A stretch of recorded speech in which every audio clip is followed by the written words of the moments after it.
passive income. You heard about it, you want it, let's talk about it today, right?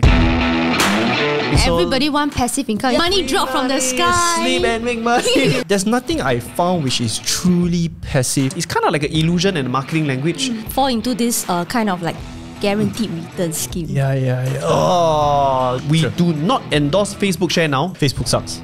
Yes. Even if you draw down 4% a year, you still end up with a bigger pot of money. Like down $1 million. I'm still like relaxed off mining. Make 30 something. What? And then it went down. And guess what happened? That's what I did. Passive income. If you Google on YouTube, right, or just search on YouTube, Google everywhere, like this topic is like widely talked about, right? And coupled with this thing called the exponential growth and all this stuff, right? This thing is like, oh my god, guys, I need to have so much passive income and I can retire, right? Everybody want passive income. It's like free money drop from the sky. Sleep and make money. So let's talk about this episode, this topic for today, right? And really go really deep in, right? And see, is there a chance for someone at home right now, sitting at the couch? Yes, you. Or in the toilet. Usually, by the way, it's statistically proven, sitting in a toilet bowl right now, watching our videos, right?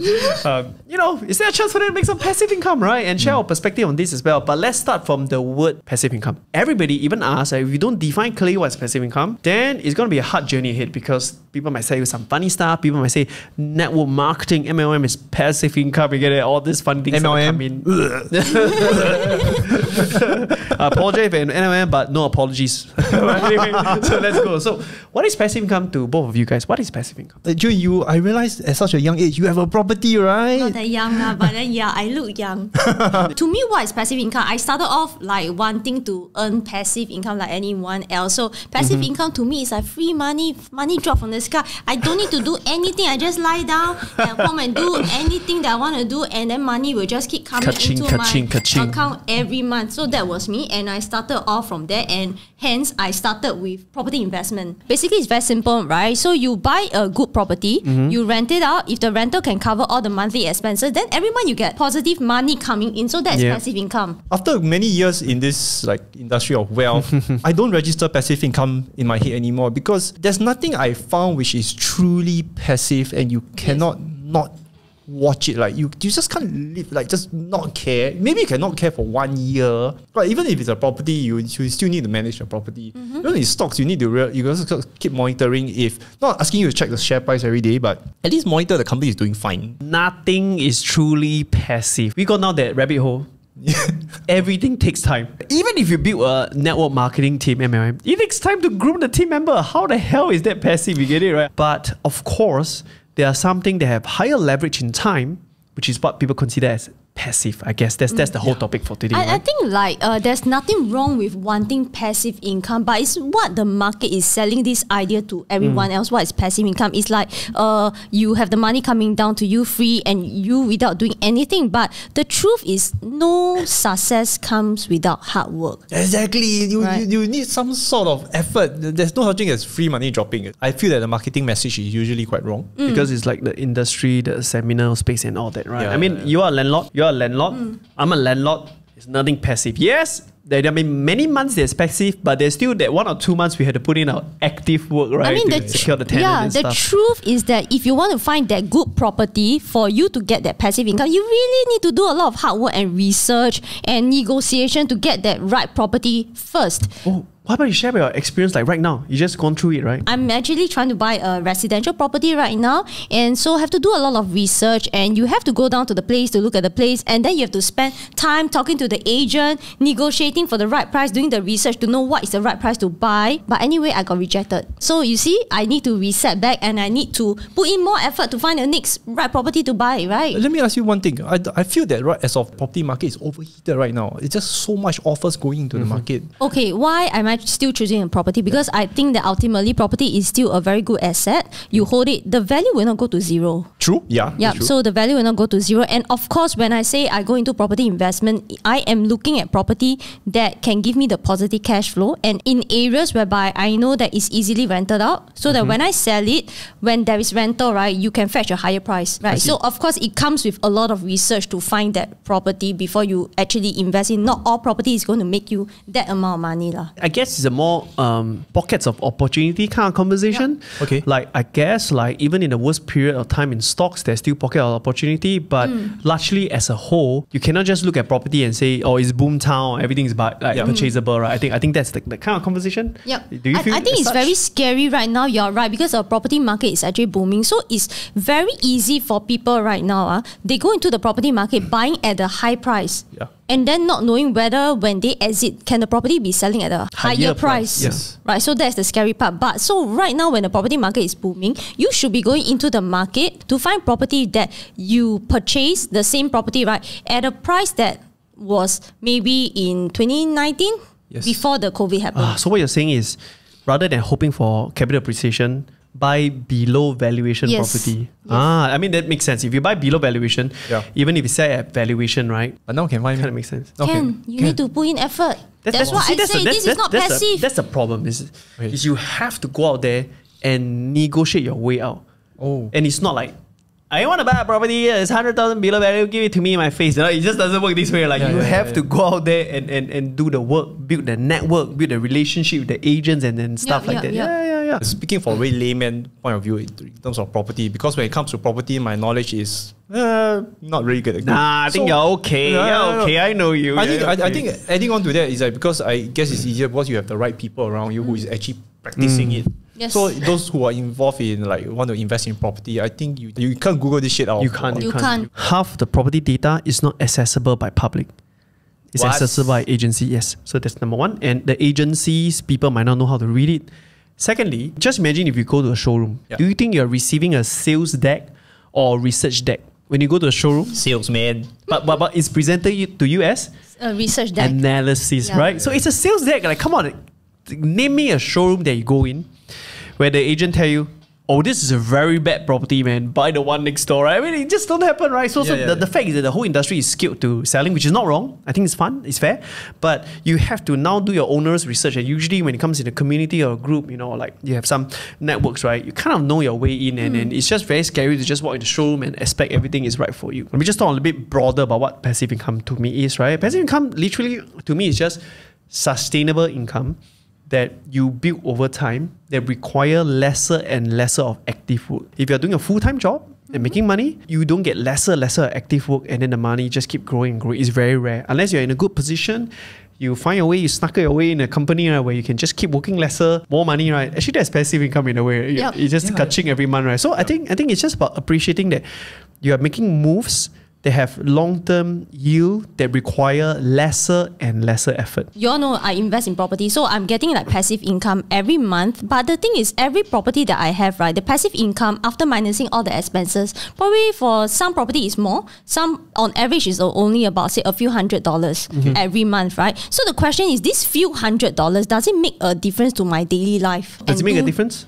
Nope, obviously not. I can't like survive on $300, $500 like positive cash flow, right? So I can't do that. So what happens? I still need to work. But the question is, why do I still want to do that? It's because I still want to grow my asset. It's a slow process of growing your asset such that eventually I have a bigger pot and then my passive becomes greater. Now that is a different conversation because now we are entering into a new topic that I think everybody needs to watch. And if you believe so, type in a comment later, you type the word growth. So there's another strategy that we talk about very often right now because all of us come from this passive space, right?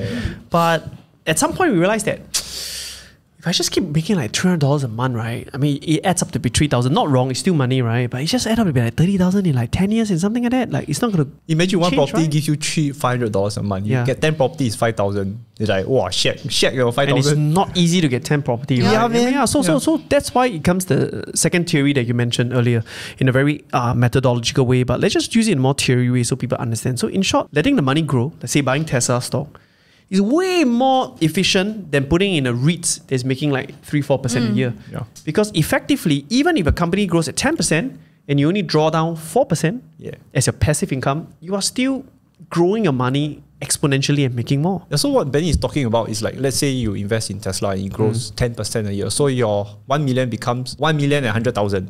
So you draw down 4%, which is about 40,000. Your net capital is still increasing. So it's zero dividends, zero this, zero everything, but you're just taking out a bit of capital growth for your own expenditure.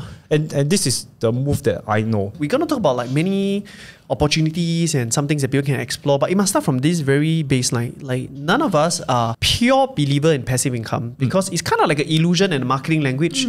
The real truth, it takes some effort. And the second truth is that if you invest in something that have exceptional growth, say for example, I believe in crypto, we believe in some property space, we believe in some stock space, right? These have exponential growth over time. And usually this growth will be outweighing any passive income you make. Let's reverse back time, which we do not endorse Facebook share now. Don't take this as a stock pick, right? But Facebook sucks. so like let's say 10 years ago, 20 years ago, you went on Facebook, right? Yeah. That no dividend growth will give you so much more asset value, right? That even if you draw down 4% a year, you still end up with a bigger pot of money. Huge pot of money. Yep. So I think people ought to be very cautious about this thing called passive income. Because when you approach it with such an attitude of like doing nothing is making money is more important than growing your wealth, right? Then you're going to be in a very dirty trap of marketing language. So do we all agree that growing your asset over time is more important than making a few $100s a month? Yes. Yes. Okay, so we're all clear here. Audience, just comment below. Is it a yes or no for you guys? Are you in a passive camp or are you in a growth camp? So type there team passive or team growth. And if you can, type Y. I also started from this passive, right? That's why I fall into this kind of like guaranteed return scheme. Yeah. Oh. I need to share this. If you buy a property with a guaranteed return scheme, it actually means it's priced into your property price. Yeah. So you paid for the guaranteed return. That means you are paying at a higher than value price. End of story. Yes. The guarantee must come from somewhere, which is your exorbitant property price. So how many of you all have like fallen into this type of scheme before? I have. You buy the property and then they are going to give you a guaranteed return of I think 5% for the next 5 years or 10 years. 5 years Passive income. 5 years Yeah. Wow. I think it's 10 years. So which means 10 times 5 is like 50%. Then in my mind I'm thinking, hey, I'm getting 50% of my capital back already. I mean, seriously, I'm really asking like, what can go wrong? Let's say within these 10 years, I want to sell this property off. Do you think I can sell it at the purchase price? No. Exactly. Done. Okay, got it. You can look at it as, oh, I get back 50%. Or you can look at it as, oh, I am already losing 50% of my money to begin with, right? And that's the biggest issue. When it comes to that scheme, right, you are buying a property at an above medium price. That means where the market couldn't afford. That's why they need to come up with creative schemes like this, right? Then you are trapped. So be very careful when you are being promised with guaranteed returns or passive income, but they're all priced in, right? Think about it. If a hedge fund ever promise you legally a guaranteed return, it's priced in. Out of thousands out there, there'll be one that works, and I could say that the one I did kind of work. Okay, let me explain a little bit. You guys know that I got some properties in UK, especially up in Scotland area. There's a thing in the whole of UK itself is that they must provide housing to people who have really problems to the underserved people. And so what I did is I actually invest in these houses and the government will actually pay you. So in that term, I actually signed a 5-year lease with the government and the kind of rental returns are quite consistent. Although that is different. You buy a property without guaranteed return, but you sign a guaranteed return scheme on the property, right? That is beautiful. That is better than any guaranteed scheme because it's the government, right? I mean, rarely government default. Okay, at least, I don't know, but based on my experience in this beautiful country of Singapore, rarely government default payment. That is a very smart part. The government has to be stable to not those war-torn countries government. Obviously, I mean, it doesn't happen there. But in UK, pretty stable government. Some parts of UK, guys, just be very careful. Like, you will see tons of UK property advertisement going around. Be careful. Just guys, whatever I say, please do your own research because I am not the best person to seek advice on UK properties, but I do know there are a lot of bad UK properties. I know. I'm pretty lucky to have very good people around me. So I had a person to help me source for a property in UK. There's just this road here in UK where this property, my friend went cheapskate. She went on UK version of property website. She bought a property opposite me, opposite the road. I rented out my property immediately. Her property remained, by the way, she bought at 50% cheaper. So I bought like £40,000. She bought at like £25,000. After 2 years, she still couldn't lease. So the reason why is I didn't know such things. But in UK, there's some streets which are not right. More drugs there. More ghetto. It's just across the street, you know. And you just cannot rent the property out. So you don't buy into anything. Just be careful, right? You got to probably seek proper advice to Proper advice and your duty, just don't take everything at face value or what's listed. It's exactly. very dangerous, especially when you don't know the town. I mean, like, just a little bit of US, right? Like, I tell you how stupid I was, In Singapore, downtown is the most beautiful place. Yeah. It's like we are in our Orchard Road and stuff, right? So when I go to LA, I'm like, hell yeah, I'm going to stay at LA downtown, right? It's like, man, it's supposed to be beautiful, right? Yeah. Oh my God, man, like, nobody stays at LA downtown. And if you just take 2 roads away, right, it's like Skid Row. Skid Row is like just famous for like, they call it like the tent street. So there's so many camping tents out there for homeless people, right? Yeah. And it's in the middle of downtown. So you cannot use what you have experienced in your country to put over to another state and another country because it's totally different. Like the district differences in some country is crazy. The price of like property in 2 different districts, right? Just 1 road away, 1 highway away, it could be totally different value in California as well. So just got to be very careful. Do your real research before going in. That's why nothing is passive. In Singapore, if you have a shop house, that means means downstairs commercial, upstairs is resi or office. In the UK, this kind of property is like shunned away from because in Singapore the value is very high. In fact, shop houses now, but in UK it's totally opposite because they represent fire hazards and it's very hard to get the mortgage on the property that's above these places. I'll tell you a fun fact. Yeah. I heard it. My UK friends, if I'm wrong, please correct me, right? So when we were in UK, right? Yeah. And then they were saying that, in Singapore, we like to stay at the highest floor. Yeah. It's like the view and stuff, right? They say in UK, right?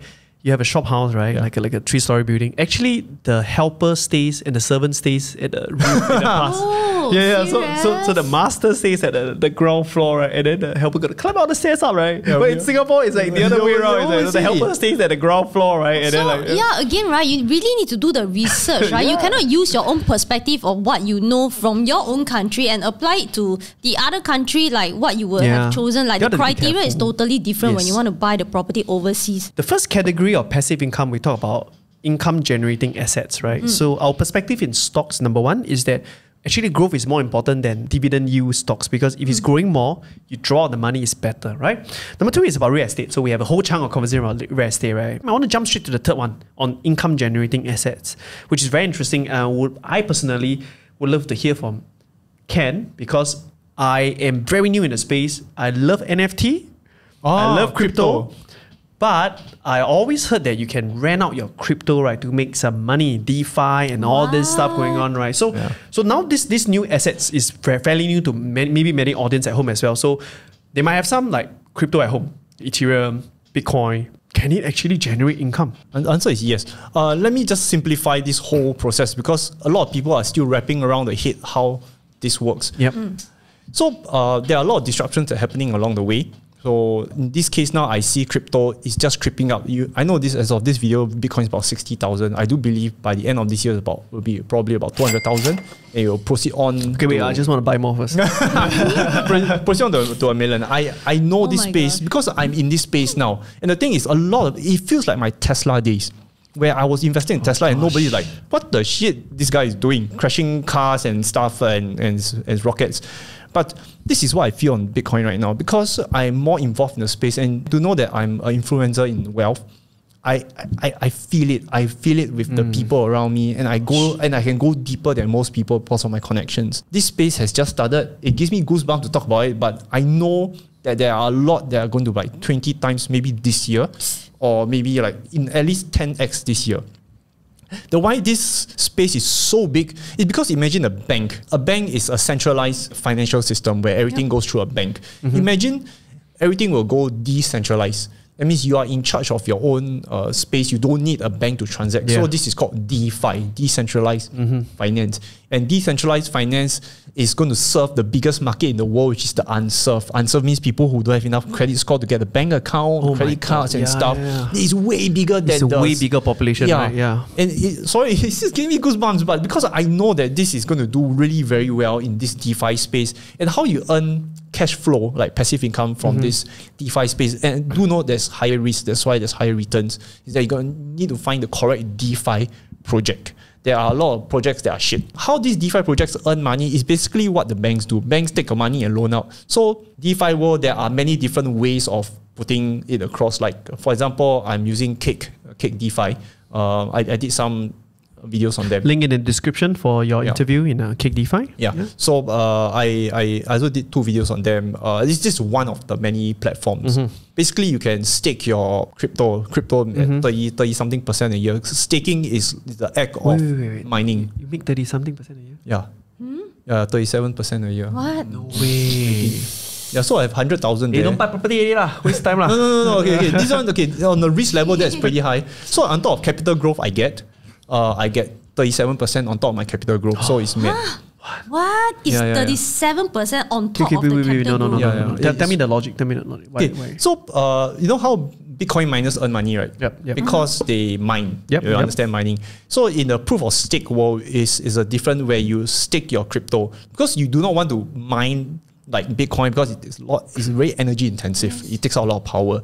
So staking involves you putting your own currency out there, and because you're staking your currency, you have the risk. If you tend to screw up the staking, like you tend to try to cheat the system, your money will be confiscated. So you're incentivized not to cheat. So that is called proof of stake. So because of staking, you are going to get 30 or something %. Yep. There's another one like sometimes the banks they have this pool of money it's called a broker, like broker or something like that. So in crypto, it's just like from the Robinhood saga, we realized that when you buy stocks, it's through a platform. The platform have another centralized account that back for transfer for cash flow issue, right? So in a bank, okay, carry on. So there's this order book that they have. Yep. So in crypto, it's called liquidity mining. So with that, I know it sounds stupid, but it's like 100% a year. 100% a year, but there is impermanent loss. That means if 2 assets goes up this way, but if you have 2 assets that mirror one another and moves up and down, the chances of you getting impermanent loss is minimal. But it doesn't matter if you get some losses in between because you really make 100% a year. Okay, wait. So for viewers at home, how can they find out more information on this? I did 2 videos. I'll just link it down below. Just share Awesome, you guys. right? Yeah. So there we have it. Chewy, are you excited? Yes. I think, can you send me the link earlier? Yeah. Go to his channel and watch it. What the hell? Really? Send the link, Okay. I'll just send you the link. But Okay. but the crypto is of course the risk goes up significantly also. It's a very totally new space, and if you want to invest in crypto, you cannot put too much money into it. But unless things get more stable. But this is where I see the big money is. When I do crypto videos, the views are lesser because some people just don't trust it. And this is too new. This feels like Tesla all over again. I feel it. I like high risk. This is me. Because I don't feel like I want to save then like financially. Mine is pump 10x. Yeah, no, which I totally I also agree want to with be you. like you Then come Pump tank nets. Follow me. Okay. No, which I totally agree because like, you know, we talk about this even before you were a YouTuber before that. So many people make 9 right trades and then one bad wrong. trades that Yeah. kill off all Wipe out their, already. and it's such a disproportionate risk-reward ratio, right? And they don't understand that it's actually riskier to diversify into a very bad risk-reward ratio investment. Yeah. Actually, you end up losing more. The probability of losing is way higher than being classically high risk, like what you're mentioning. Yeah, I mean, I rather like make 5 mistakes and make 2 good right decisions, and That my 2 gives you good like right decisions 10, really, 20. that's it. Yeah, Woo-hoo. like 10, 20x, right? Yeah. And that should be the rational risk-reward ratio, which is something that people have experience to understand. But you need to understand that your level of certainty for a lot of people needs to like tone it like way down. Some people see my portfolio up 200,000 a day. It's like or down like in the past 1 month when Tesla stock dropped, I was like down $1 million. I mean, I'm still like relaxed, but most people can die on, you know. Yeah, I agree. Yeah. I mean, like, even before I started investing in property, right, I actually started a little bit on stocks. All right. And at the point in time, I have no idea what I'm doing. I'm just anyhow buy. I just tell you one thing. In 2018, I actually bought into Bitcoin and Tesla. Wow. And then, wait, in December, and then it went down. And guess what happened? You sell? Yes, exactly. That was what I did. Donkey! Yeah, I was a donkey. Okay, I don't really want to stop it. But yeah, that was me, right? So then that was the reason why I decided, okay, let's just go into property. But after going into property, I feel that with the stability in property, right, the asset is there and it's growing, it's giving me that passive income, right? I become more confident in investing in stocks. So right now, like what you say, the past few months, Tesla went down, losing money, I was able to hold. Yeah, so I think that's the good thing I have. Like, I feel that I have that baseline to fall back on before I decide to invest in stock, which is more volatile. So when we look at this, I think we have one of the best conversation when it comes to passive income. I really love this episode, although we are running short of time right now. Because why I say it's the best is because, most people talk about business, affiliate, product, content. I mean, we can talk about that some other time about business module, but I want to really give people something that they can actually act on right now and very practical, right? So we explore 3 categories today: real estate, growth versus yield stocks, and lastly, we talk about this new wave of crypto and crypto lending to make money, right? And I think that viewers at home, please go and get more knowledge, get into action fast, and I think that's how you want to build your slow yet fast passive income, right? In our perspective as well. So I want you guys to comment in this video right now, right, to see which is your most preferred manner, right? Are you the real estate guy? Are you the stocks guy? Or are you about to be the next crypto millionaire, right? And with that, thank you guys for watching this episode. See you guys soon. Bye.